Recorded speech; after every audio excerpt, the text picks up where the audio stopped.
મિત્રો આજે આપણે બનાવીશું બાજરીનો મસાલા રોટલો। એમાં આપણે શું નાખવાનું, એક રોટલો બનાવવાનો, એક રોટલા જેટલું આપણે મીઠું નાખવાનું પહેલાં, પછી એક આટલી વાટકી આપણે લેવાનો લોટ, બાજરીનો લોટ છે। આવી રીતે આપણે એને ચારી લેવાનો, નહીંતર ચારો નહીં ને અંદર ચારણ હોય તો આપણે લોટ જાડો આવે તો રોટલો ફાટી જાય। પછી આવશે અંદર આપણે મરિયા, પછી આવશે હળદર, પછી આવશે ધાણા પાવડર, પછી આવશે 1 ચમચી ચણાનો લોટ, બરાબર મિત્ર। પછી આવશે 1-2 ચમચો મોટો દેશી ઘી ગાયનું।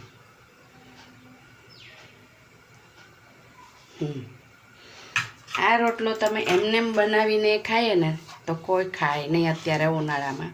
એટલે આ તમારા મસાલામાં આપણે સવારે આ મસાલા રોટલો બનાવો ને તો આપણે બધા ખુશી ખુશી નાસ્તા જોડે ખવાય, બહુ મજા આવશે, કાં તો ટેસ્ટી લાગશે। ચણાનો લોટ એટલે જ નાખવાનો, એકલો બાજરીનો ના ભાવે, બરાબર મિત્રો। હવે આના મસળી અને બરાબર, અને જેટલો બાજરીનો રોટલો જેટલો મસળો ને એટલો મીઠો થાય, આવી રીતે મસળવાનો। આ લોટ આવી રીતે મસળી એકદમ મસ્ત ને ગુલ્લો બનાવી દો, અને હવે એને ઘડવાનું। પહેલાં તો જો બધાને અમારા ટાઈમના બહેનોને તો 95% આવડતા જ હોય, પણ આપણે નવી દીકરીઓ જે શીખતી હોય ને એ ના આવડતા, તો જો આવી રીતે એને ઘડવાનું, આવી રીતે કરીને એટલે મસ્ત ગોળ બનશે।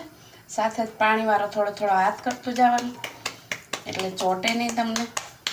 અને હા મિત્રો, આ રોટલો તમે ડિલિવરીની બહેનોને પણ ખવડાવી શકો, બરાબર।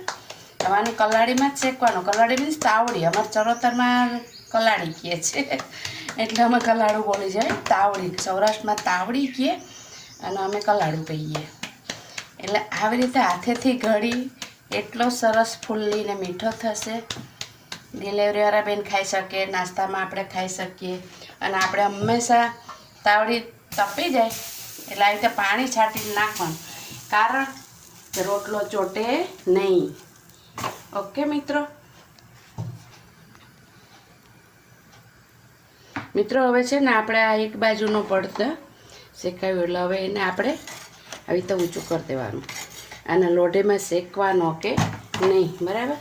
હવે આ બંને બાજુ શેકાવાનો આપણે કમ્પ્લીટ। પછી મિત્રો આપણે આ બની ગયો છે મસાલા રોટલો। હવે એને આપણે ફરતો આવી રીતે ખોલી આમ એની અંદર આપણે ભરવાનું છે દેશી ઘી ગાયનું। મેં ગાયનું ઘી લીધું છે, દેશી ઘી। આપણે તો મસ્ત પછી બનાવીને ખાઈએ જ, બાળકોને મહેમાનને નાસ્તામાં ગરમ ગરમ નાસ્તો થઈ જાય, 5 મિનિટમાં આઈટમ રેડી। જેટલું ભરાય ને એટલું આવે તો ઘી ભરી દેવાનું, એટલું ઘી પણ પેટમાં જાય, બાળકો પણ ખાય, એટલી તાકાત પણ મળે આપણને। બહારના કુરકુરિયા ને એવું બધું ખાવું હોય એના કરતાં બેટર આ ચણાનો લોટ નાખવાનો અને આને પાછું આમ દબાઈ દેવાનું। અને હવે આપણે સર્વ કરવાનો, શેની સાથે ખાવાનું એ હું તમને બતાવું। જો આ રોટલો છે તો એને આપણે સર્વ કરી દેવાનું, એની સાથે દૂધ છે મિત્રો ગાયનું, આપણે હમણાં બતાવીએ તે આખી ડુંગળીનું અથાણું છે, મરચાંનું અથાણું છે ગળ્યું, પછી દહીં છે। આ કોઈ બી આઈટમ સાથે તમે રોટલો ખાઈ શકો, ઘી ગોળ સાથે પણ ખાઈ શકો, છાશ સાથે ખાઈ શકો, ચાની સાથે પણ તમે ખાઈ શકો।